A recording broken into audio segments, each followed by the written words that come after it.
Good morning बच्चों। आज हम लोग का टॉपिक है हल्का और भारी। क्या है? हाँ, हल्का और भारी। तो इसके पहले टॉपिक को पढ़ाने से पहले एक कहानी है, हम आप लोग को सुनाएंगे, ठीक है? और सभी लोग ध्यान से सुनेंगे। तो शुरू किया जाए। तो ये कहानी सबसे पहले शुरुआत होती है, एक व्यापारी था। व्यापारी का मतलब समझते हैं आप लोग? क्या होता है? हाँ, जो सामान बेचते खरीदते हैं उन्हीं को हम लोग व्यापारी कहते हैं। तो एक व्यापारी था और उसके पास था एक गधा। क्या था? हाँ, तो गधा था। तो एक बार वह व्यापारी व्यापार करता था कहीं जाकर, तो एक बार वो अपने गधे के ऊपर नमक बांध दिया और एक रास्ते से जाने लगा। तो रास्ते में एक नदी पड़ी, ठीक है? नदी पड़ी तो गधे को लेकर उसी रास्ते जा रहा था, लेकिन जब नदी आया तो गधा क्या किया, पानी में जाकर बैठ गया। और जब बैठ गया और कई बार उसका जो व्यापारी था वो उसको उठाने की कोशिश किया, लेकिन वह नहीं उठा। लेकिन जब कुछ देर बाद जब वह उठा गधा तो उसको वजन कम लगा, क्योंकि उसके ऊपर क्या बंधा था, नमक लगा था ना। तो जब वो उठा तो उसको हल्का लगा, ठीक है? तो उसके बाद वो समझ गया कि जब हम पानी में बैठेंगे तो ये हल्का हो जाएगा। तो जब भी व्यापारी उस रास्ते से जाता था वो गधा क्या करता था, पानी में बैठ जाता था, और जब वो निकलता था तो वो हल्का हो जाता था। तो व्यापारी इससे परेशान हो गया कि मेरा नमक हल्का हो जा रहा है, क्यों कम हो जा रहा है। तो एक बार फिर क्या किया व्यापारी, अपना दिमाग फिर यूज किया और क्या किया, उसके पीठ पर रुई बांध दिया। क्या बांध दिया? रुई बांध दिया। और फिर जब पानी आया तो गधा सोचा, गधा को तो नहीं मालूम था ये रुई है या नमक, वो सोचा कि वही सामान होगा। फिर तो क्या किया, चलते हुए तो उसको अच्छा लगा, लेकिन जब नदी आया तो गधा क्या किया, फिर से नदी में बैठ गया। और जब वो नदी में बैठा तो जो रुई था वो पानी को सोख लिया। अब जब वो गधा उठा उस नदी में से तो क्या उसको भारी लगा होगा कि हल्का लगा होगा? भारी लगा होगा। क्यों? हाँ, रुई जो था पानी सोख लिया था। और जब वो नमक लेकर बैठता था तो हल्का क्यों हो जाता था? गल जाता था, पानी में गल जाता था।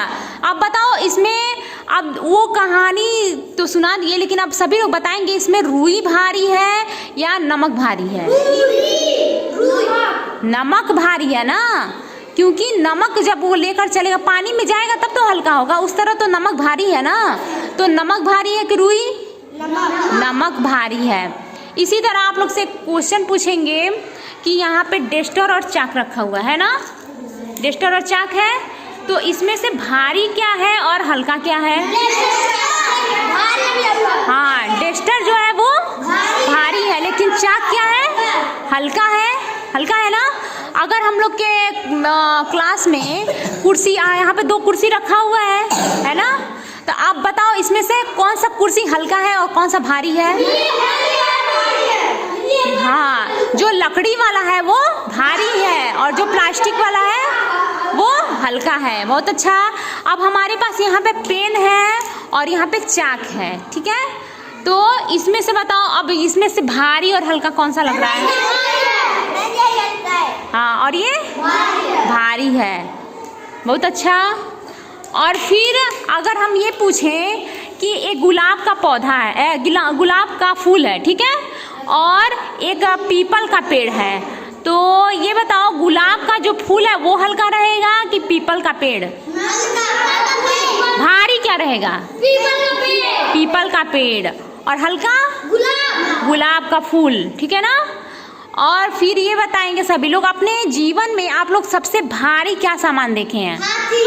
हाथी, यानी जानवर में आप लोग हाथी देखे हैं, ठीक है? और कोई सामान जो भारी सामान देखे हैं? घोड़ा। और को तो कैसे, वो तो जानवर या कोई भी सामान। और घर हो गया, चलो। और कोई जैसे इसमें आने जाने वाले साधन में कौन सा भारी लगता है? ट्रक है, फिर एरोप्लेन, हवाई जहाज है, ट्रेन है। और सबसे हल्का अगर हम लोग गाड़ी में पूछें तो एरोप्लेन भारी है या साइकिल? साइकिल भारी पूछे हैं। साइकिल हल्का है और एरोप्लेन भारी है। तो सबको हल्का और भारी का समझ है ना। जैसे हमारे पास एक गिलास है और एक थाली है, तो थाली भारी होगा कि गिलास भारी होगा? थाली भारी होगा क्योंकि वो बड़ा है, ठीक है, और गिलास है वो छोटा है, वो हल्का होगा, ठीक है ना। जैसे रबड़ और पेंसिल में, रबड़ भारी है कि पेंसिल भारी है? पेंसिल भारी है ना, और रबड़ हल्का है, छोटा है, हल्का है, ठीक है। तो सबको समझ आया? अब सभी लोग ताली बजाएंगे। बहुत अच्छा।